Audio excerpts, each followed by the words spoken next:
A paz do Senhor, meus irmãos, tudo bem com você? Que bom que você está aqui, esse é o canal Texto Áureo, seja muito bem-vindo. A lição de hoje é a lição 8, comprometidos com a palavra de Deus. Lição tremenda, maravilhosa. Nós estamos estudando essa revista da CPAD, o verdadeiro pentecostalismo, a atualidade da doutrina bíblica sobre a atuação do Espírito Santo. Está linda. Todas essas lições, elas estão lindas, estão tremendas. Estamos aprendendo muito sobre o Espírito Santo. Se você não assistiu, está chegando agora a lição 8, assista as outras aulas. Desde a primeira aula nós temos aqui no canal, e eu quero informar você que está chegando agora, que veio ao nosso canal, não conhecia, nós fazemos 3 dinâmicas de grupo durante as aulas. Então, ao fim de cada tópico, você pode levar para sua sala uma dinâmica de grupo para interagir com seus alunos, para que eles não venham ficar dormindo, ficar aquela aula chata, monótona, parada, mas você precisa dinamizar, melhorar a sua aula. Então, nós temos aqui as 3 dinâmicas, temos um material riquíssimo em conteúdo. Você achou alguma dificuldade na matéria da lição, na revista, acha que precisou de algum complemento, não entendeu alguma coisa? Nós temos um material com mais de 30 páginas falando somente a respeito dessa lição 8. Então é só você baixar, nós distribuímos de graça, tem aqui na descrição do vídeo, aqui embaixo, é só você clicar e baixar lá, está escrito material em PDF, você clica e baixa aí no seu celular. Se tiver alguma dificuldade, entre em contato conosco. Nós também fornecemos esses slides que vão passar aqui durante a aula para você levar aí para sua sala, tá certo? É um slide em PDF. Alguns irmãos perguntam como que a gente faz para exibir em PDF lá na igreja. Os irmãos vão abrir lá no notebook da igreja, no computador, e coloca lá no modo tela cheia, tela inteira. Os irmãos procurem lá a tela inteira e exibe como se fosse PowerPoint, vai passando com a setinha para o lado e os slides vão mudando. É bênção de Deus para a tua vida, a gente só pede que os irmãos, em forma de gratidão, a gente não cobra nada, mas em forma de gratidão, clica aqui no joinha, no like que tem aqui embaixo, você vai estar nos ajudando muito e, na verdade, ajudando outros professores, porque quanto mais like, quanto mais você clicar nesse curtir, mais as pessoas vão conseguir ver esse vídeo, vai alcançar mais professores para a glória de Deus. Não esqueça de se inscrever, que a maioria dos irmãos que estão assistindo o nosso vídeo estão esquecendo de se inscrever. Aqui tem um botão vermelho escrito inscrever.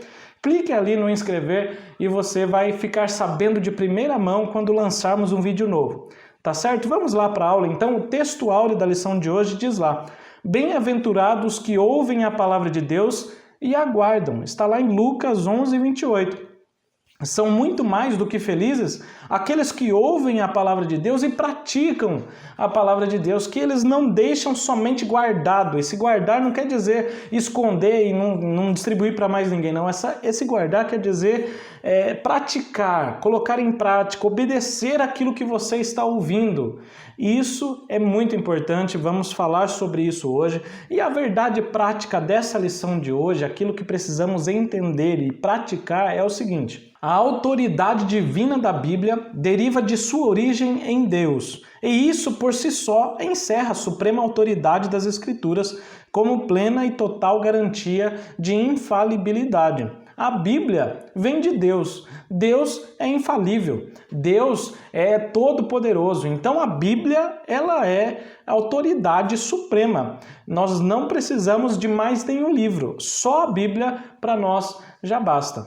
Nós temos uma citação já de início que está na revista do professor, na parte do Interagindo com o Professor, que diz assim: a Bíblia é inspirada e inerrante em toda a sua dimensão, do começo ao fim. E por isso é a única regra de fé e prática para a vida cristã. Nós cristãos não necessitamos de complementos da Bíblia, porque a Bíblia ela é completa. A Bíblia toda ela é inspirada, é inerrante, toda ela é perfeita. Então nós não precisamos de algo que complete, pois ela já está completa. Por isso, nós podemos olhar para ela, ler, ouvir a sua palavra e praticar. Nós podemos pegar os ensinamentos da Bíblia, a sua doutrina, e aplicar em nossa vida, se quisermos saber qual é a melhor forma de se viver, de se portar, de tomar uma decisão. A Bíblia tem tudo. A Bíblia tem tudo o que o cristão precisa para viver de acordo com a vontade de Deus. Então nós já vamos seguindo. É importante também frisar para o professor, e eu sempre gosto de lembrar, o Espírito Santo está presente aí com você e está presente também no momento em que você irá ministrar aula. Então tenha intimidade com o Espírito Santo. Converse, ore para o Espírito Santo e ele estará te ajudando, te capacitando nessa aula para que os seus alunos também entendam. O Espírito Santo está presente em sala de aula, não ignore isso, não ignore o Espírito Santo, ele está com você, está com seus alunos e está atuando no meio da igreja, tanto para o professor ensinar a palavra, quanto para os alunos que estão ouvindo entender a palavra. O Espírito Santo é quem ilumina as mentes para que possamos ver realmente o significado da palavra de Deus. Algo importante a ser dito já de início também. A nossa escola bíblica, a escola bíblica dominical, ou seja, se ela é feita em outro dia aí, o importante, a razão da escola bíblica dominical existir é ensinar a palavra de Deus. E hoje nós estaremos falando sobre a palavra de Deus. Olha que causa importante que você tem nas mãos. A missão da escola bíblica é ensinar a palavra de Deus, aquilo que Deus falou, aquilo que Deus quer, explicar a sua vontade e fazer com que os alunos saiam entendendo. Você então, professor, tem uma missão maravilhosa em suas mãos, uma missão sublime, uma causa importantíssima. Por isso que todos nós, eu, você, nós devemos nos empenhar e estar comprometidos com essa linda palavra de Deus, a Bíblia Sagrada. Na introdução diz lá, nós somos apegados à palavra. E na teologia sistemática pentecostal traz uma frase bem interessante. Anote, leve para os seus alunos ou baixe o nosso material também, imprima e pode levar aí para poder falar durante a aula. Diz assim: como filhos de Deus, não podemos nos afastar jamais das Sagradas Escrituras. Destas, todos dependemos vitalmente. Quanto mais as lermos, mais íntimos seremos de seu autor.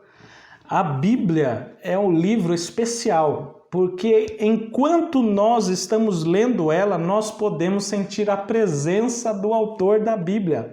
Embora a Bíblia tenha sido escrita por homens inspirados por Deus, o autor, a mente que instruiu, aquele que escreveu toda a história é o nosso Deus. E ele é o autor das Sagradas Escrituras. Homens inspirados escreveram, mas escreveram o que Deus inspirou para que eles escrevessem.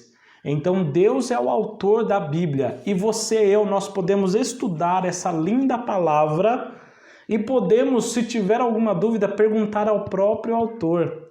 Aquele que está conosco enquanto lemos, ele está nos iluminando, o Espírito Santo está nos mostrando, clareando as verdades contidas nesse lindo livro, que é a palavra de Deus, as Escrituras Sagradas. Então nós buscamos a orientação do Espírito para nos ajudar na interpretação das Escrituras.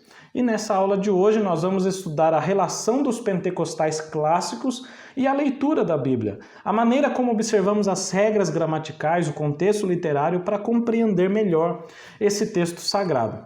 O primeiro tópico diz lá a autoridade da Bíblia. Nós herdamos dos reformadores do século XVI o conhecido sola scriptura, que quer dizer somente as Escrituras, um dos 5 pilares da Reforma Protestante. Reforma essa tão importante para os nossos dias, tão importante para a aula de hoje em que vamos falar. Por isso, a importância do professor estudar e aprofundar mais também, conhecer a respeito dos 5 pilares da Reforma Protestante, que aconteceu no século XVI. É importante o professor estudar ali sobre Martinho Lutero, entender o que ele fez, as 95 teses que ele pregou na porta da Igreja Católica e tudo isso, como se deu a reforma. É importante o professor conhecer um pouco mais. Nós colocamos um pouco ali no nosso material para o professor também ficar sabendo quais são os 5 pilares dessa reforma. O professor pode baixar o nosso material, é gratuito. Não esquece de deixar o seu like, de compartilhar com os irmãos o nosso vídeo aqui nos ajudando. E aí nós temos o primeiro subtópico, tá lá, sola scriptura. O brado de sola scriptura significa que a Bíblia é a única regra de fé e prática para a vida cristã. Ou seja, esse movimento, a Reforma Protestante, tinha 5 pilares, 5 ideias centrais.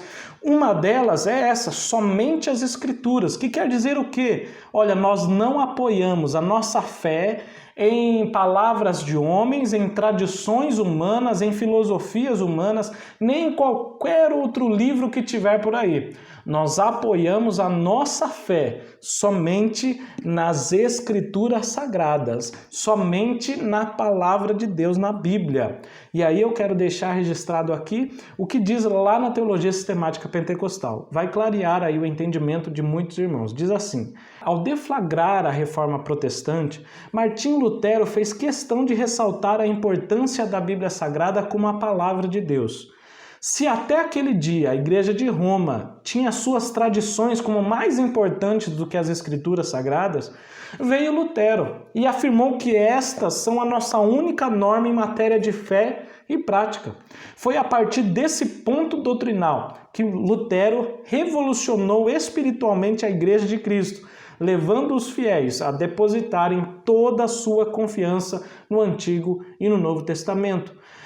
Os católicos romanos, que era a igreja dominante daquela época, eles diziam que acreditavam na palavra, mas que a tradição, os costumes que eles tinham, aquilo que os padres, os papas falavam, tinha uma importância da mesma maneira da Bíblia ou até maior. E isso, claro, nós sabemos está errado, porque a Bíblia é quem deve dominar o nosso viver. A regra para a nossa vida deve ser a Bíblia, e não tradições inventadas por homens, e não outras coisas aí inventadas por pessoas, revistas, livros, entre outras coisas. O que deve dominar a nossa vida, o que deve ser a medida em que vamos seguir para viver, é a palavra de Deus. Devemos obedecer o que está aqui nas Escrituras, e foi isso que Martim Lutero também fez durante a Reforma Protestante. Foi isso que ele pregou contra a Igreja Católica de estar tendo ali as tradições mais importantes do que a Bíblia. Isso estava errado. Ele falou, não, isso está errado. Nós cremos que a Bíblia é a nossa regra de fé, a regra para viver, e é só nela que nós acreditamos. É por meio dela, da Bíblia, que nós podemos conhecer a Deus e entender a sua vontade. É através dessa revelação de Deus, a Bíblia, que nós podemos entender aquilo que Deus gosta e aquilo que Deus quer de nós e o que Ele não quer. Pastor Antônio Gilberto, em seu livro, ele diz assim: a Bíblia é a revelação de Deus à humanidade, é Deus se mostrando à humanidade. Tudo que Deus tem para o homem e tudo que Deus requer do homem e tudo que o homem precisa saber espiritualmente da parte de Deus, quanto à sua redenção, conduta cristã, felicidade eterna, está revelado na Bíblia. Tudo que o homem tem a fazer é tomar o livro e apropriar-se dele pela fé. O autor da Bíblia é Deus. Seu real intérprete é o Espírito Santo, que está aqui comigo e com você aí. E seu tema central é o Senhor Jesus Cristo. Amém, meus irmãos? Que maravilha! Nós já vamos para o segundo subtópico, que diz lá, os nossos fundamentos. Nós cremos que a revelação canônica se encerrou com os apóstolos do Novo Testamento. Sempre quando nós falamos de cânon, de revelação canônica, nós estamos querendo dizer a respeito dos livros considerados divinos, inspirados por Deus, dos livros que entraram na Bíblia, que fazem parte. Esses 66 livros nós chamamos de canônicos. Eles não têm erro, eles são inspirados pelo Senhor Deus. E os irmãos que quiserem entender mais a respeito de cânon, de canônico, podem também constar ali no nosso material. Se estudarmos atentamente as heresias, constataremos a maioria delas, desses ensinos falsos, esses ensinos que vêm para enganar, a maioria desses ensinos surgiu porque os seus autores desconheciam esta verdade elementar. A Bíblia é completa em si mesma. O seu cânone foi encerrado quando João recebeu do Senhor a visão das coisas que brevemente devem acontecer. E os pais da igreja, sabedores disso, houveram por bem recusar todos os livros que não tinham condições de figurar no cânon da Bíblia Sagrada. Então, o cânon da Bíblia Sagrada é esse catálogo de 66 livros Queriam colocar mais livros, queriam, mas eles não passaram num exame detalhado e minucioso dos pais da igreja que reconheceram esses 66 livros como inspirados. Eles não canonizaram os livros, não. Eles não tornaram santos, nem inspirados os livros. Eles somente reconheceram quais livros eram inspirados, quais livros tinham realmente a inspiração de Deus, não continham erros, estavam de acordo com aquilo que o nosso Deus deixou para nós. Agora, é importante ressaltar também que existem livros por aí que querem se chamar canônicos, mas não são. Nós chamamos de apócrifos. São livros que não são inspirados por Deus. Existem muitos por aí. E existem muitas denominações ou religiões aí que usam um livro extra além dos nossos 66. E nós não consideramos como inspirados, não consideramos como canônicos. A nossa fonte de autoridade é unicamente a Bíblia, o Novo Testamento e o Antigo Testamento, os 66 livros que temos aqui. Esses esses compõem a Bíblia e é a nossa única fonte de autoridade. Segundo a nossa declaração de fé das Assembleias de Deus, diz lá, a Bíblia é nossa única regra de fé e prática. Nós não necessitamos de uma nova revelação extraordinária ou pretensamente canônica. Tem diversas religiões que falam que receberam de um anjo, de Miguel, de Gabriel, recebeu uma revelação porque a Bíblia estava antiquada, então precisa atualizar e precisa isso e aquilo, entre outras coisas, né? Mas nós não precisamos. A Bíblia é atual. A Bíblia é a inerrante palavra de Deus. A Bíblia não contém a palavra de Deus, ela é a palavra de Deus, inspirada e serve para a nossa fé. Ela é útil para que nós vivamos da melhor maneira possível, de maneira a agradar a Deus. Em Deuteronômio 4:2, nós temos aí, o professor quiser levar para a classe, leve para a classe, para demonstrar que nós não podemos acrescentar nada ao que Deus já disse. E muitas pessoas aí falam quando Deus não quis dizer, muitas pessoas querem acrescentar algumas coisas na Bíblia, nós devemos tomar muito cuidado. Diz lá, nada acrescenteis à palavra que vos mando, nem diminuireis dela, para que guardeis os mandamentos do Senhor vosso Deus, que eu vos mando, está lá em Deuteronômio 4:2. Leve também Provérbios 30, versículos 5 e 6, que diz lá, toda palavra de Deus é pura, escudo é para os que confiam nela. Nada acrescentes às suas palavras, para que não te repreenda e seja achado mentiroso. E ainda, Apocalipse 22, 18 e 19. Anote aí, Apocalipse 22, 18 e 19, que diz, porque eu testifico a todo aquele que ouvir as palavras da profecia deste livro, que se alguém lhes acrescentar alguma coisa, Deus fará vir sobre elas as pragas que estão escritas neste livro. E se alguém tirar quaisquer palavras do livro desta profecia, Deus tirará a sua parte da árvore da vida e da cidade santa, que estão escritas neste livro. Apocalipse 22, 18 e 19. Então nós cremos, nós pentecostais, nós cremos que a palavra de Deus está completa. Cremos que o cânon das Escrituras está fechado, não se pode mais adicionar nada, como dizendo que tem inspiração, que é a nossa regra de fé e prática. Não. A Bíblia, os 66 livros, está aqui encerrado, está concluído, terminado. É a palavra de Deus, nossa única regra de fé e prática. Amém, meus irmãos? Espero ter esclarecido aí esse segundo subtópico. Nós já vamos para o terceiro, que diz, não somos deístas. Deístas com D de dado. Não somos deístas, nós somos teístas, é diferente, com T. Por quê? O deísmo é aquela doutrina que afirma que Deus existe, mas que ele está muito longe e nem está preocupado com o ser humano. Deus fez tudo e se afastou e deixou aí o mundo para seguir de acordo com suas próprias regras. Deus não interfere na humanidade, é o que diz essa prática, essa doutrina do deísmo. Mas, diferente deles, nós somos teístas, ou seja, nós cremos que Deus não está longe de cada um de nós e Ele está interessado no ser humano. Deus está perto de nós. Claro, o Espírito Santo habita em nós, Ele está aqui comigo e com você. Nós não acreditamos nessa heresia de falarem que Deus não se preocupa com nós. Na verdade, Deus está sim muito interessado na nossa, na minha e na sua vida, nos mínimos detalhes. Nós somos prova disso. Quantas vezes o Senhor não intervém na nossa história? Quantos testemunhos você aí não tem para contar? Deus age sim, Deus se preocupa sim com os mínimos detalhes da minha e da sua vida.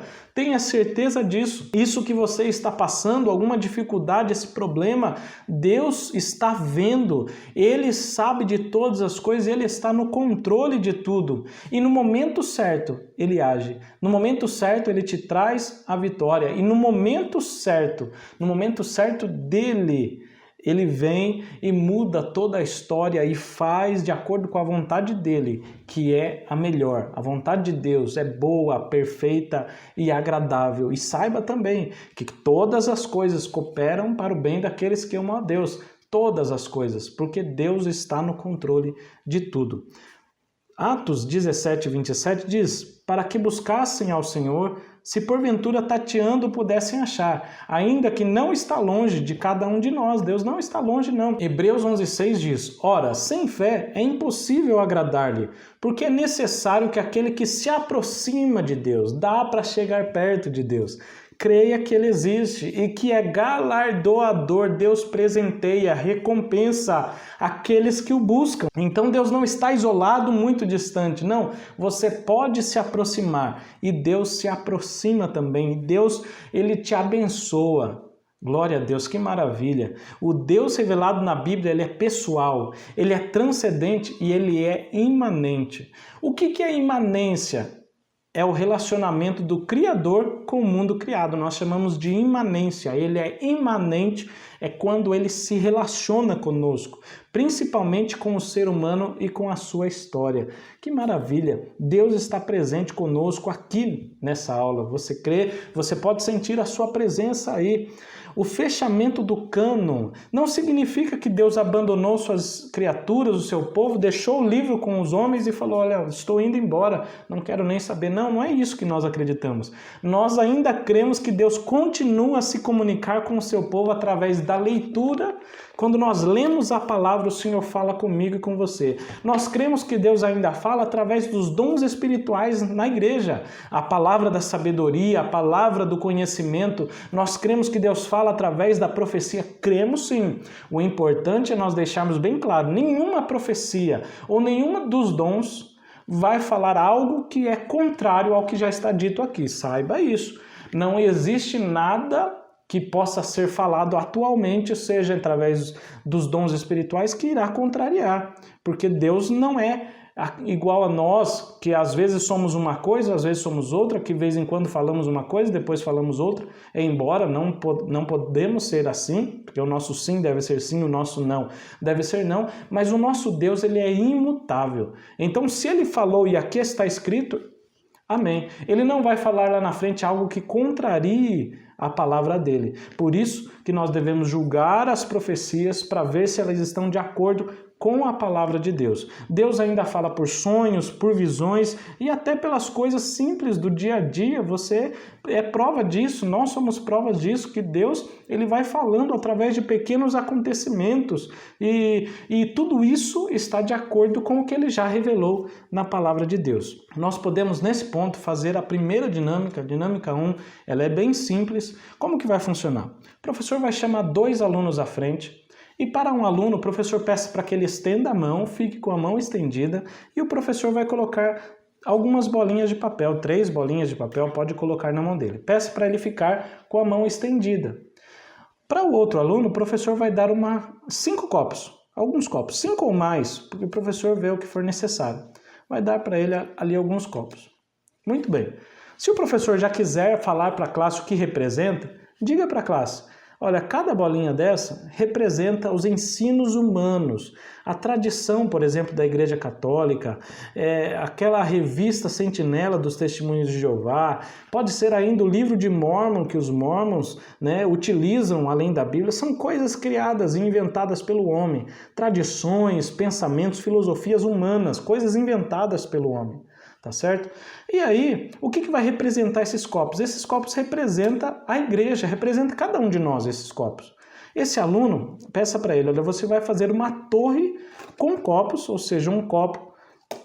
Você vai colocar um copo aqui, depois vai colocar o outro em cima e vai fazer uma torre com copos, né, o mais alto que ele conseguir, representando cada um de nós sendo edificados como igreja, tá certo? Então ele vai fazer isso. Professor, se quiser, pode colocar mais bolinhas aqui também para dificultar, e aí pode começar. Então ele vai colocar lá um copo, vai colocar outro copo, e vai colocar outro copo, e assim por diante. Vai ser difícil essa missão porque o aluno vai estar segurando, né? Não está aqui plano, né? É algo difícil de deixar o copo parado e o aluno às vezes vai tremer. Então vai ser uma missão um pouco difícil, mas deixe eles tentando por algum tempo. Depois que eles tentarem, que cair, que for difícil, aí o professor agradeça ao aluno que estava segurando esses papéis, que estava apoiando, pode pedir para ele se sentar, e ao outro aluno que estava fazendo a torre, o professor vai pedir para que ele faça novamente. Porém, agora ele vai fazer sobre uma Bíblia que estará sobre a mesa. E aí, claro, vai ser muito mais fácil. Peça para ele começar e ele vai fazer. Vamos fazer essa torre. Muito bem, aí está a torre com copos. E aí o professor pergunta para a classe, qual foi mais fácil, fazer quando estava na mão do aluno ou fazer a torre quando estava aqui sobre a Bíblia que está sobre a mesa? Claro, eles vão falar que vai ser aqui. Em qual que está mais firme, que está mais seguro? Com certeza é aqui, porque na mão do aluno podia balançar, estava tudo irregular. Muito bem. Então a aplicação da dinâmica é essa. Quando nós nos apoiamos, ou a igreja apoia as suas doutrinas, as doutrinas da igreja, sobre filosofias humanas, tradições, entre tantos outros complementos que eles falam que a Bíblia precisa, não vai dar certo, não cresce saudável essa torre. É uma igreja torta, defeituosa, que não vai seguir perfeitamente de acordo com a vontade de Deus, não vai seguir reta. Mas olha que interessante, quando nós construímos sobre aqui essa mesa, sobre a Bíblia, foi mais fácil de se construir e a torre permanece em pé por muito tempo. Se ninguém mexer, ela vai permanecer aí para o resto da vida. Pois bem, o que representa? Representa que quando nós apoiamos a nossa fé, quando nós apoiamos a nossa vida e praticamos de acordo com a palavra de Deus, que temos como fundamento a Bíblia, toda a igreja, toda a denominação que tem como fundamento a palavra de Deus, ela vai crescer sadia, vai ficar reta, fortalecida e vai ficar de pé, né? Podemos dizer que a mesa representa Deus, a Bíblia representa a palavra de Deus, e quando nós nos apoiamos, temos como fundamento, como alicerce a palavra de Deus, com certeza nós seremos edificados. Amém, meus irmãos? Eu espero que essa dinâmica, embora simples, tenha um significado profundo. Leve para a sua sala, faça lá os alunos interagirem e entenderem muito melhor. Tem alunos que só entendem vendo. Então isso aqui provavelmente irá clarear a mente de muitos alunos. Tá bom, meus irmãos? Nós já vamos para o segundo tópico. No segundo tópico traz lá zelo pela doutrina, o cuidado que devemos ter com o ensino genuíno das Sagradas Escrituras. Primeiro subtópico fala lá, ensino ou instrução. A palavra doutrina significa ensino ou instrução, como trouxe aí no título. Quando o texto sagrado expressa e perseveravam na doutrina dos apóstolos, lá em Atos 2:42, isso está querendo dizer que os discípulos permaneciam segundo o ensino dos apóstolos. Eles continuavam naquilo que estavam sendo ensinados no princípio. Isso é a doutrina, o ensino. Estamos nos referindo aos ensinos bíblicos. Eu não sei você, mas quantas vezes nós já ouvimos pessoas falarem por aí, né? Que na minha igreja tem doutrina. E quando você vai lá olhar, quando você fica sabendo, na verdade, doutrina eles estão chamando dos costumes, de coisas que o homem impôs. Muitas igrejas têm isso e eles se gabam aqui, não, porque aqui tem doutrina. Aqui homem não pode usar camisa vermelha. Isso que é doutrina, irmão. Eu nunca vi isso na Bíblia. E tem igrejas que se apoiam nisso. né, coisas humanas. Não, doutrina é o ensino, e é o ensino genuíno da palavra de Deus. A doutrina, ela precisa ser bíblica, né? Então a igreja que tem doutrina é a igreja que tem escola bíblica. Igreja que tem doutrina é a igreja que tem obreiros, professores empenhados em falar a palavra de Deus. É a igreja em que o pastor preza pelo verdadeiro ensino da palavra e não por histórias que inventam por aí, pregadores que ao invés de estarem aqui pregando a viva palavra, eles estão pregando coisas técnicas, né, para que o homem vive bem, coisas que fazem a alma ficar feliz, que fazem cócegas na alma do homem, né, a questão de autoajuda, mas poucos estão fazendo com que a palavra de Deus seja pregada, mas é nesses poucos homens de Deus, que aí na sua igreja tem com certeza, porque você está se dedicando em aprender a palavra para ensinar. Graças a Deus ainda que tem você, que tem eu aqui, que nós podemos falar a palavra de Deus e priorizamos o verdadeiro ensino das Escrituras. O segundo subtópico traz lá o conteúdo da fé, aquilo que nós cremos. Vamos lá, a palavra doutrina também se aplica a um corpo básico e coerente do ensino cristão, como os credos. Então esse termo doutrina também pode ser aplicado a um conjunto muito bem elaborado do ensino baseado na Escritura.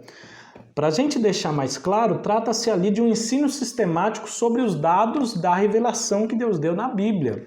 Então, por exemplo, se eu ler a Bíblia, ao ler a Bíblia, eu consigo entender e crer em algo específico da palavra de Deus. Por exemplo, ao lermos as Escrituras, nós vamos lendo e nós vamos vendo que o Espírito Santo é uma das 3 pessoas da Trindade. É um só Deus, mas que subsiste em 3 pessoas divinas. E quando nós lemos isso, nós lemos a palavra de Deus, nós entendemos, interpretamos dessa forma e entendemos que é real isso. Logo, o que nós entendemos não está exatamente escrito dessa forma, mas nós cremos assim. Então isso já seria um credo. Se eu marcar e escrever, olha, cremos no Espírito Santo como sendo a 3ª pessoa da Trindade. Ele é poderoso, ele é onipotente, onipresente, onisciente. Isso é o que nós cremos. Se eu colocar isso num documento, ali temos um credo. Olha que interessante. Na Declaração de Fé das Assembleias de Deus que nós temos aqui, é um livro que eu recomendo a todo professor ter, né, que fala a respeito daquilo que nós cremos, a Assembleia de Deus crê. Isso aqui, irmãos, que nós temos nessa confissão de fé, nessa declaração de fé, não está além da Bíblia, não é um livro onde eu devo basear a minha vida nele, não, eu baseio na Bíblia.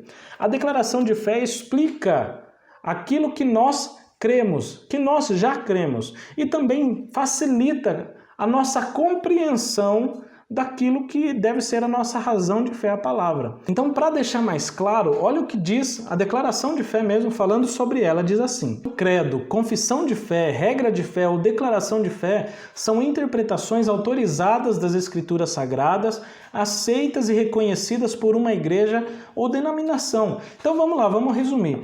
Uma igreja, né, nós lemos e cremos na palavra de Deus, mas para entender e para facilitar o ensino e a compreensão, é necessário se interpretar a palavra. Então eles interpretam, as igrejas, as denominações, interpretam a palavra, olhando todos os versículos, analisando todo o contexto bíblico, interpretam a palavra e colocam em um documento. Olha, nós cremos num único Deus.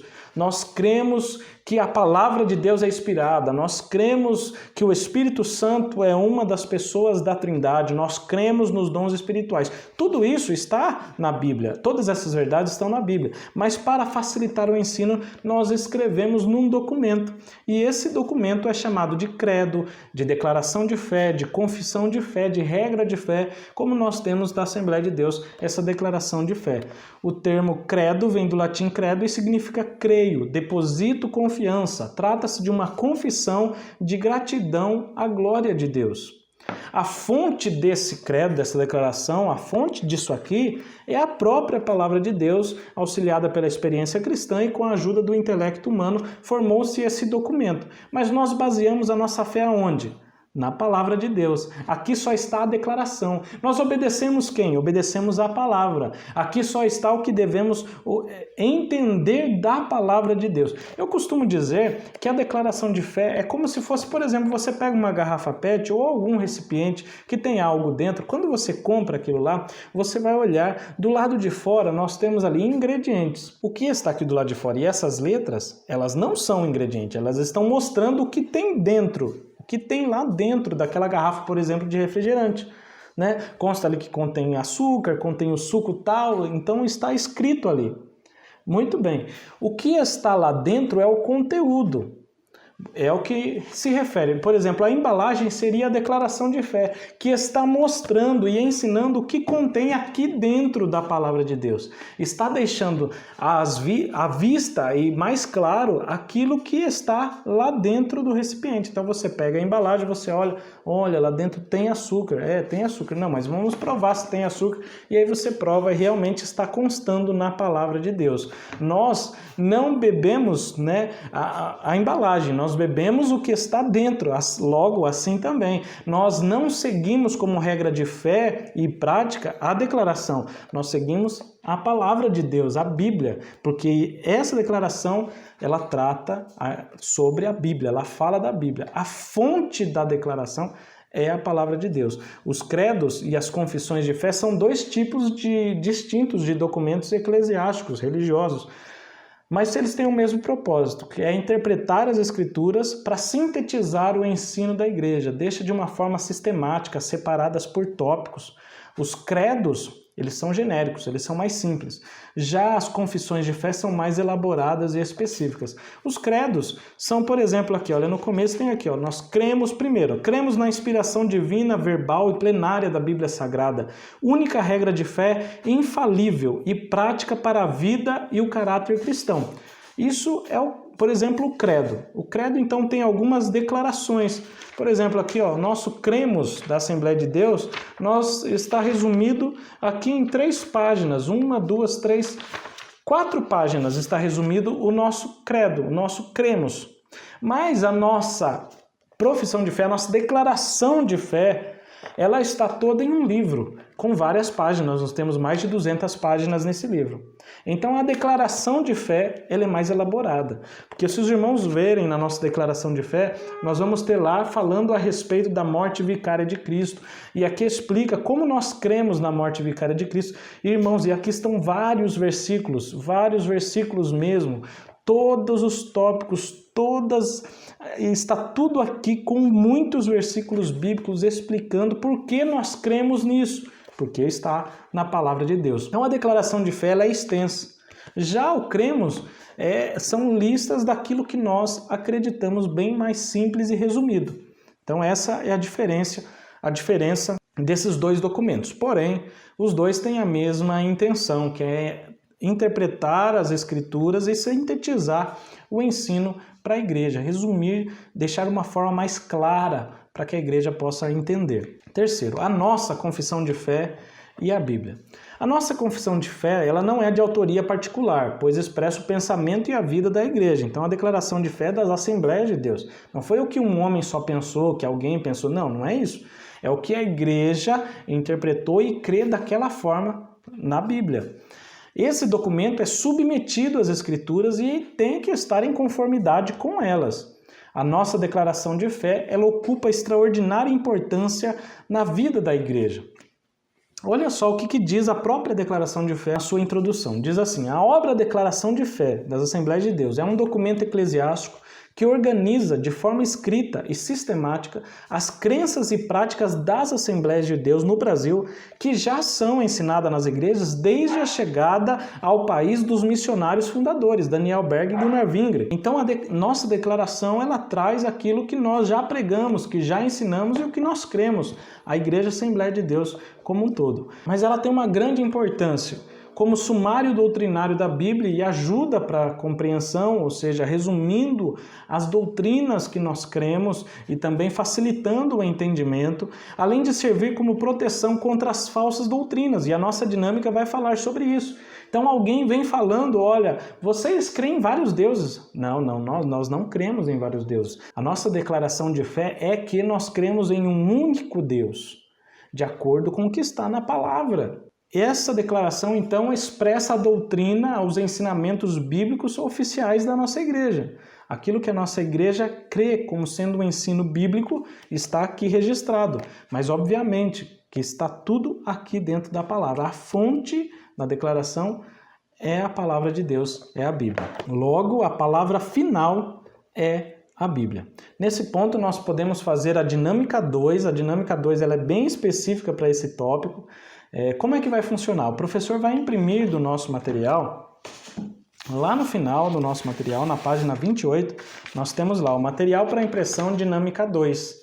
E nós temos lá, ó, são heresias para serem coladas nas bexigas. O professor vai recortar isso aqui, cada quadradinho desse, e vai colar em uma bexiga. Enche uma bexiga, cole, e tudo isso o professor vai levar para a classe e já antes do início da aula, deixe colado em algum lugar bem visível, vai chamar a atenção dos alunos e o professor vai aplicar nesse momento. Nós colocamos ali 6 heresias, coisas falsas que às vezes podem dizer por aí a nosso respeito ou podem querer nos questionar. São heresias, ensinos falsos, tá certo? Que diz assim, ó, o primeiro, a Bíblia não é inspirada nem serve como regra de fé e prática. Tá errado, é uma heresia e está numa bexiga ali.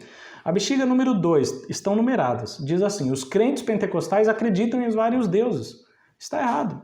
E assim vai seguir, tá certo? Então o professor vai recortar isso. O professor também vai imprimir a página 29 do nosso material. E aqui são trechos extraídos da declaração de fé das Assembleias de Deus. São extraídos desse livro aqui.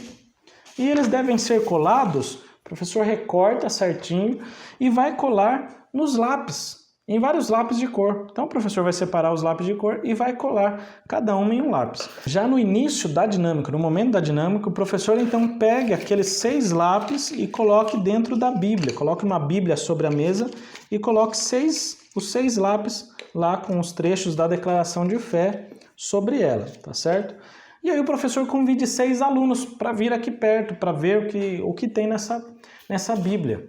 E aí eles vão chegar perto, o professor vai falar, olha, é o seguinte, a missão de vocês é estourar aquelas bexigas. Só que para estourar cada uma das bexigas, tem o lápis correto. E aí o professor fala, eu vou ler o que está escrito na bexiga e vocês vão ver qual lápis que pode estourar aquela bexiga. Os alunos, se o professor vê que eles vão encontrar dificuldade, o professor pode dizer, olha, eles estão numeradas. Então a bexiga 1 vai ter que ser estourado com o lápis número 1, tá certo? Então o professor vai lá e lê a bexiga número 1. Está escrito assim, a Bíblia não é inspirada, nem serve como regra de fé e prática. Pede para os alunos procurarem qual que é o lápis que vai estourar a bexiga número 1. Eles vão pegar, um dos alunos vai pegar, o professor pede para que eles leiam o que está escrito nesse lápis. E aí, no lápis está escrito assim, ó. Cremos na inspiração divina verbal e plenária da Bíblia Sagrada, única regra infalível de fé e prática para a vida e o caráter cristão. E tem até um versículo onde nós baseamos isso, né? Onde nós cremos nessa palavra de Deus no versículo. Muito bem. E aí o aluno vai lá e com esse lápis, o aluno vai lá e vai estourar essa bexiga. Após o aluno estourar, ele leu e estourou a bexiga, ele pode voltar, deixar aqui o lápis novamente sobre a Bíblia, ou se quiser, o professor pode também pedir com que o aluno cole o lápis lá onde estava a bexiga, não tem problema nenhum. Tanto um quanto o outro vai ser muito útil. E aí, o professor pode pedir para o segundo aluno e o professor pode inverter as ordens ainda, né? Pode ler, por exemplo, agora, ó, o Espírito Santo não é uma pessoa e não atua mais atualmente. Essa é uma heresia, é uma mentira que foi dita aqui e muitas igrejas falam a respeito disso. Então, qual dos lápis vai servir para estourar essa bexiga? E aí eles vão ver, né? Vai pegar o lápis número 3, vai vir outro aluno e ele vai ler o seguinte. Cremos no Espírito Santo, a terceira pessoa da Santíssima Trindade, consubstancial com o Pai e o Filho, Senhor e vivificador, que convence o mundo do pecado, da justiça e do juízo, que regenera o pecador, que falou por meio dos profetas e continua guiando o seu povo. É isso que nós cremos. Isso aqui está na nossa declaração de fé e está cheio de versículos aos quais nós baseamos a nossa fé nesses versículos, e aqui está a declaração dessa fé que nós temos na palavra. E aí ele vai lá e vai estourar também a bexiga de número 3. Olha que interessante. Depois, cada um leu, estourou a bexiga. Depois que as bexigas, todas elas, forem estouradas, depois, o professor vai concluir dizendo, olha que interessante. A cada heresia dada, nós tínhamos um cremos nisso, cremos naquilo, que refutou, que foi contra aquelas falsas doutrinas, aquelas heresias, aquelas mentiras faladas por muitos. Então, através da nossa declaração, daquilo que nós cremos, nós conseguimos entender aquilo que cremos, que está na palavra de Deus, e refutar, e ir contra e combater essas heresias. Esses lápis que estouraram as bexigas representa, claro, a declaração de fé. Cada ponto do nosso cremos, da nossa declaração de fé. Porém, é importante ressaltar, aonde é que estavam os lápis? Na Bíblia. Eles pegaram da Bíblia. Então, nós cremos na Bíblia. Essas frases e esses cremos... A nossa declaração de fé, ela é extraída da Bíblia e pode ser usada para combater as heresias. O importante é que no final, depois de todos eles usarem os lápis, a Bíblia vai continuar sobre a mesa. Sabe o que representa? É que a Bíblia é a palavra final. Ela continua, ela permanece. Pode tudo passar, mas as palavras de Deus jamais passarão. Ela é a nossa regra de fé e prática, a infalível palavra de Deus. Amém, meus irmãos? Essa é a dinâmica 2 e nós já vamos para o terceiro tópico. No terceiro tópico, nós temos lá, cuidado quanto aos modismos. Modismos são aquelas coisas que vêm e vão, que vai de acordo com a moda. Nós devemos ter cuidado com isso. Que diz lá, o nosso cuidado com a doutrina, com o ensino bíblico, deve ir além do combate aos modismos e servir também para defender a nossa fé das seitas e heresias, conforme fizemos na dinâmica 2, refutar os erros que se opõem aos ensinos bíblicos e persuadir os contradizentes para que se convertam ao Evangelho. Nós devemos ter um zelo pelo ensino da palavra de Deus, a esse ponto, defender a nossa fé, refutar os erros e tentar fazer com que aqueles que contradizem, eles venham se converter ao Evangelho, que nós possamos ensinar com mansidão e paciência, tanto através de palavras ou através da nossa própria vida. Primeiro, modismo. Essa palavra, modismo, traz a ideia do que está na moda, daquilo que está em alta, que está no topo, como muitos dizem. São os ventos de doutrina que vêm e se vão, que tem caráter efêmero, passageiro e que para nada aproveita, não presta, não serve para nada. Conforme diz lá em Efésios 4:14, diz lá, para que não sejamos mais meninos inconstantes, levados em roda por todo o vento de doutrina, pelo engano dos homens que com astúcia enganam fraudulosamente. Existem diversos ventos de doutrina que vêm e se vão, são movimentos que eles dizem que são de Deus, que eles dizem que chegou o verdadeiro avivamento. Eles vêm falando dessa forma. Vai lá na minha igreja que lá tem um avivamento, lá as pessoas estão caindo no poder, entre outras coisas, Quem não se lembra do dente de ouro, o dente de ouro eram obturações de ouro que supostamente aconteciam durante os cultos, mediante a pregação e a ministração de alguém com uma unção específica. No nosso material nós temos mais falando sobre isso. Quem não se lembra da unção do caicai, irmãos, e tem muitas igrejas ainda hoje que está acontecendo isso. Vai lá, o pastor vai orar, já chama outro para ficar atrás, porque tem que derrubar, porque se não derrubar, não está certo, não sentiu a presença de Deus. Irmão, isso é uma aberração. Isso é um negócio que onde a gente viu nas escrituras sagradas, um negócio desse que todo pregador, todo pastor tem que orar. Quantas pessoas caíram lá no dia de Pentecostes? né? Então nós devemos assim pensar um pouco. E as pessoas elas caem à torta e direita. Tem igrejas que a gente sabe que pessoas se machucaram porque caíram e isso está errado, irmãos. Isso é um modismo que vem e vai, e ainda hoje ainda tem, diminuiu bastante, mas ainda tem. Quem não se lembra do sopro santo, que quando soprava de repente caía pessoas também? Quem não se lembra do movimento do G12, a febre dos anjos, a unção do riso, e tem a unção da vassoura? Na internet você encontra muitas unções falsas, essas aberrações doutrinárias. Mas há como combater esses abusos e essas práticas exóticas se nós tivermos um conhecimento adequado da palavra de Deus. Se não tivermos o conhecimento, não dá para combater.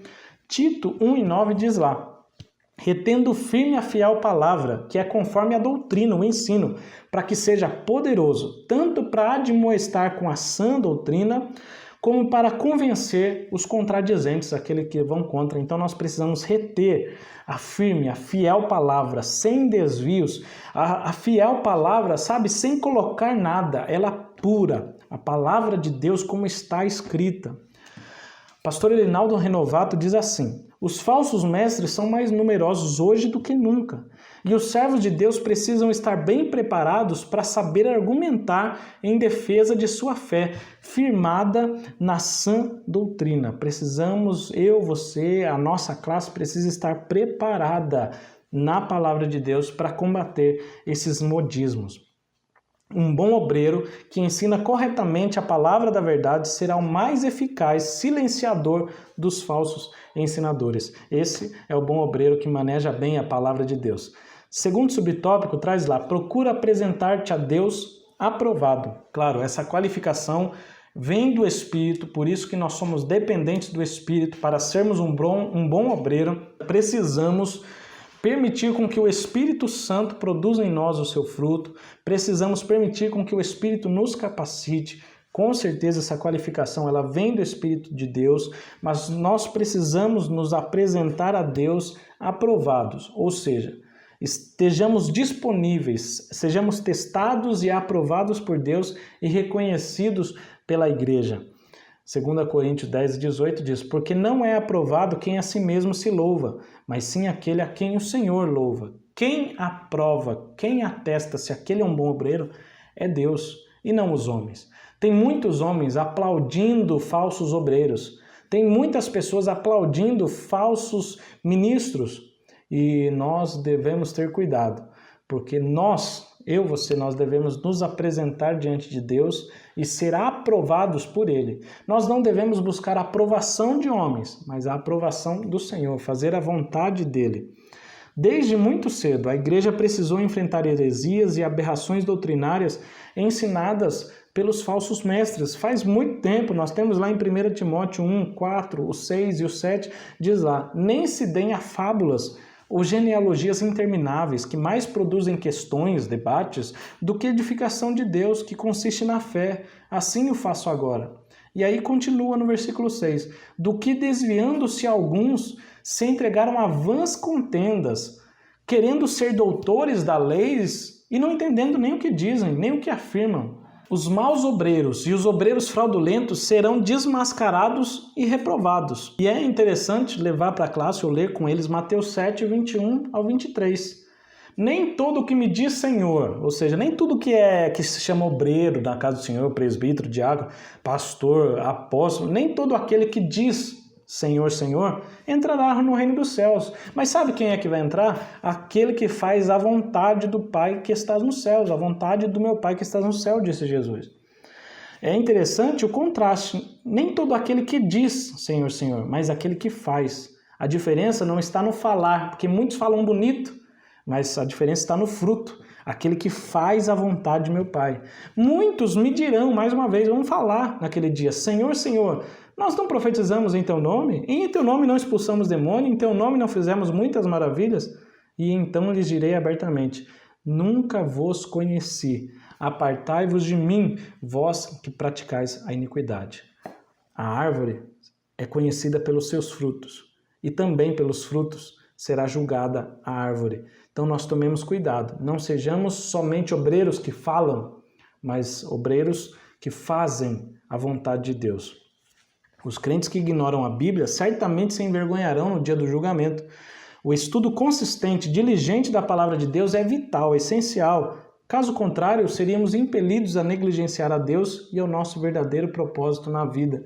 É o que diz a Bíblia de Estudo e Aplicação Pessoal. Nós já vamos para o terceiro subtópico que diz lá: como obreiro que não tem de que se envergonhar, precisamos nos apresentar diante de Deus, permitir que Ele prove a nossa obra, aquilo que estamos fazendo, e Ele nos aprove. Mas nós não podemos, nessa prova que Deus vai fazer, nos envergonhar. Não podemos ter nada que nos envergonhar. Ou seja, o nosso trabalho deve ser feito transparentemente, de acordo com aquilo que Deus quer. Não deve ter nada escondido. Porque quando alguém faz alguma coisa errada, um trabalho mal feito, quando chega a hora de se usar, quando chega na hora mesmo que a pessoa vai comprar o serviço, vai comprar o objeto que a pessoa fez e tem alguma coisa falsa, alguma coisa quebra, dá errado, a pessoa vai ficar envergonhada.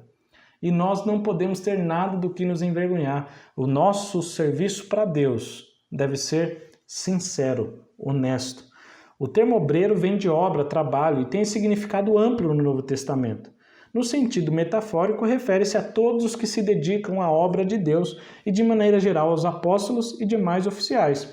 Nós, da Assembleia de Deus, identificamos esse termo obreiro como todos os cargos e funções na igreja. Então a gente fala que ele é obreiro na casa do Senhor, pode ser um diácono, pode ser um cooperador, pode ser alguém que toca, pode ser alguém que ensina, todos eles são obreiros, ou seja, pessoas que estão trabalhando nessa obra. O quarto subtópico diz que maneja bem a palavra da verdade. O verbo grego para manejar bem significa cortar reto, cuja ideia é cortar em linha reta, manter o curso correto, fazer algo direito. O verbo manejar tem o sentido de trabalho prático, já na nossa língua ele tem o sentido de trabalhar, de manusear, de desempenhar, de manejo, de operacionalidade. Manejar bem quer dizer saber trabalhar um instrumento com eficiência, capacidade e competência. É o que diz o pastor Elinaldo Renovato. E é interessante porque, por exemplo, você não vai confiar fazer uma cirurgia de um médico que não tem habilidade com o bisturi, que não tem habilidade com os seus instrumentos. Ele precisa manejar bem aquilo que ele está usando. Assim como o obreiro que ensina a palavra de Deus precisa manejar, usar corretamente a palavra de Deus. Deve ensinar corretamente a doutrina da palavra de Deus. A preocupação de Paulo, então, é com o ensino correto da palavra de Deus, com base numa exegese sólida, com a aplicação para a edificação espiritual da igreja. Paulo, naquele ponto, ele estava pensando em que o obreiro, que Timóteo, precisava explicar a palavra de Deus corretamente, ter uma correta interpretação e aplicação na vida da igreja. Era isso que Paulo estava preocupado e ensinando e aconselhando Timóteo. A Bíblia do Pregador Pentecostal nos traz a seguinte citação: manejar bem a palavra da verdade significa interpretar e ensinar corretamente a palavra de Deus sem desvios nem distorções. Olha que citação importante de William Hendrickson, que diz assim: o homem que manuseia corretamente a palavra da verdade não muda, não a perverte, não a mutila, nem a distorce, nem faz uso dela com um propósito errôneo em mente. Ao contrário, o bom obreiro, ele interpreta as Escrituras em oração e à luz das Escrituras. Aplica seu sentido glorioso corajosamente e com amor às situações e circunstâncias concretas, fazendo-as para a glória de Deus, para a conversão dos pecadores e para a edificação dos crentes. Mais uma citação para a gente encerrar aqui esse tópico. O pastor Hernandes Dias Lopes diz o seguinte: não podemos fazer a obra de Deus relaxadamente. Aquele que ensina deve esmerar-se no fazê-lo. Quem prega a palavra precisa ser um mestre da palavra. Aquele que cessa de aprender, cessa de ensinar. Quem não abastece sua própria alma com a palavra, não pode alimentar os outros com a palavra. Não podemos ensinar os outros a partir da plenitude das nossas emoções e do vazio da nossa mente. Então nós precisamos aprender, como você aqui, nós juntos estamos aprendendo a palavra de Deus, para depois podermos ensinar os outros. É importante o professor saber também. Nós que estamos aqui, nós que estamos ensinando nesse canal, nós temos um trabalho gigantesco para fazer essa aula ir ao ar, para fazer o nosso material. Nós vamos buscar, nós vamos aprender, nós lemos diversos livros para fazer esse material. São quase 30 livros que nós consultamos para fazer esse material. E nós ainda vamos assistir alguns vídeos de pastores que ensinando sobre o tema, homens de Deus. Nós ainda vamos aprender cada vez mais. Os nossos cultos de ensino na congregação local, estamos ali presentes. Estamos presentes na nossa escola bíblica, aprendendo e ensinando, aprendendo com outros professores. E quando é a nossa vez, nós ensinamos, nós precisamos aprender. Não seja aquele professor que acontece em algumas igrejas, que quando não é o seu dia na escala, ele não aparece. Não, você precisa estar presente lá.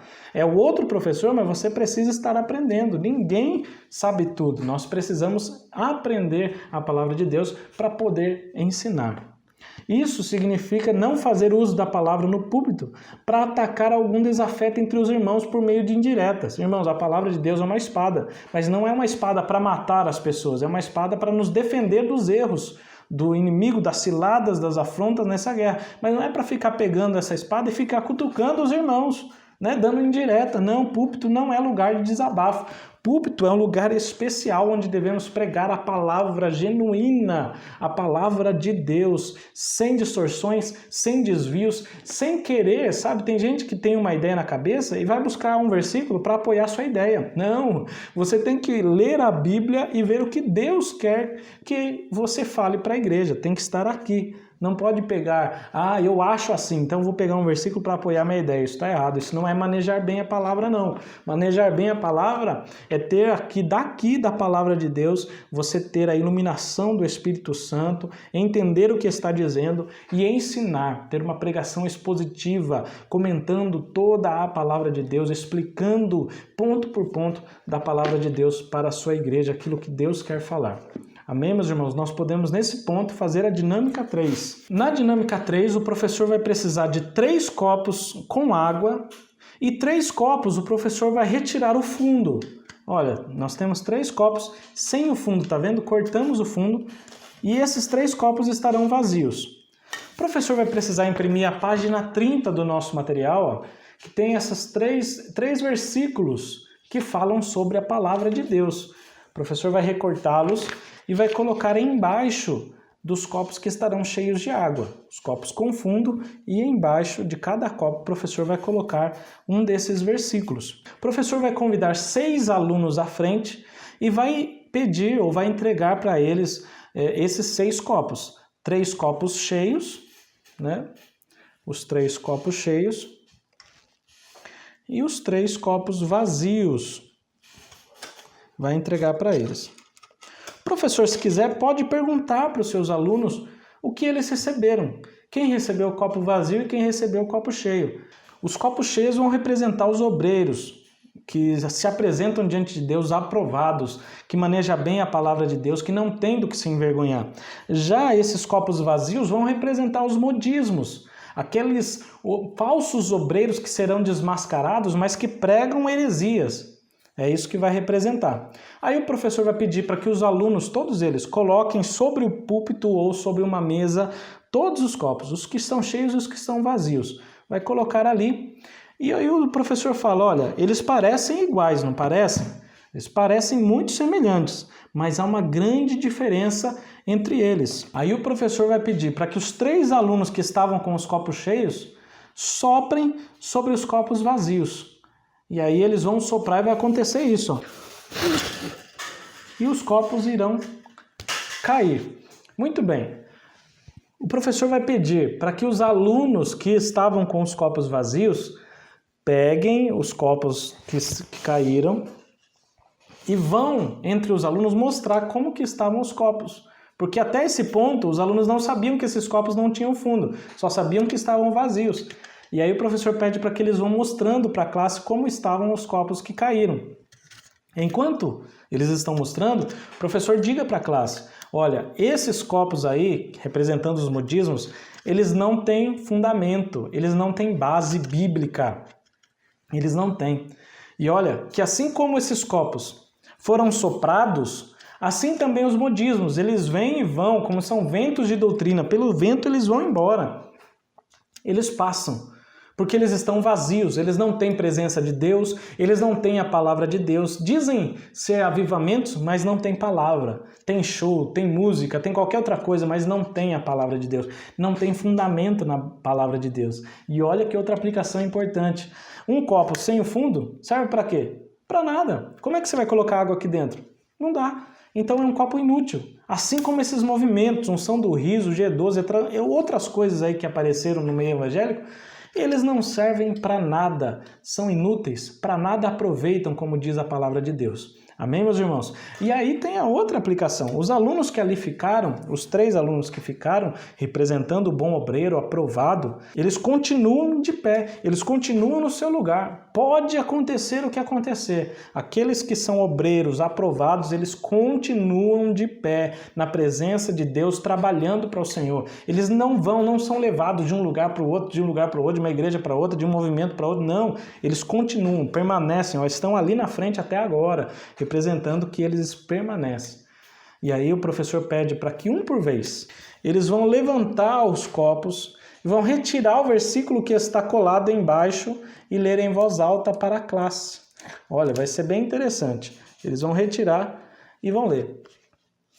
E aí eles vão ler assim, ó: toda a escritura divinamente inspirada é proveitosa para ensinar, para redarguir, para corrigir, para instruir em justiça. O segundo aluno vai levantar o seu copo, vai retirar o papel que está colado embaixo e vai ler: porque a palavra de Deus é viva, eficaz e mais penetrante do que qualquer espada de 2 gumes, penetra até a divisão da alma e do espírito e das juntas e medulas, e é apta para discernir os pensamentos e intenções do coração. E aí o outro aluno vai ainda pegar o outro papel e vai ler: não se aparte da tua boca o livro dessa lei, antes medita nela de dia e de noite, para que tenhas cuidado de fazer conforme tudo quanto nele está escrito, porque então farás prosperar o teu caminho, e então prudentemente te conduzirás. Está lá em Josué 1:8. Após eles lerem, o professor pode concluir dizendo que assim como os 3 copos tinham um versículo no fundo, assim também o obreiro tem uma base sólida, tem um fundamento, um conhecimento adequado da palavra. Vale ressaltar ainda que assim como os copos permaneceram de pé, assim também o obreiro precisa apresentar-se a Deus aprovado, não tendo do que se envergonhar. É importante o professor dizer ainda que do mesmo modo como esses copos tinham um fundo e estavam cheios, assim também o obreiro deve estar cheio do Espírito e ser útil na obra para ensinar corretamente a palavra de Deus. Somente dessa forma será possível combater os abusos e práticas exóticas, soprando para longe essas heresias como elas foram sopradas, porque os bons obreiros vão soprar para longe essas heresias através da palavra de Deus. Amém, meus irmãos? Nós vamos para a conclusão. A conclusão diz assim: nós temos compromisso com a palavra de Deus. Cremos que ela é a única revelação de Deus escrita para a humanidade. E nenhuma outra literatura exerce autoridade sobre a nossa vida. Somente a palavra de Deus. Amém, meus irmãos? Eu quero agradecer aos irmãos que chegaram aqui até o final. Deus continue abençoando a sua vida. Até a próxima.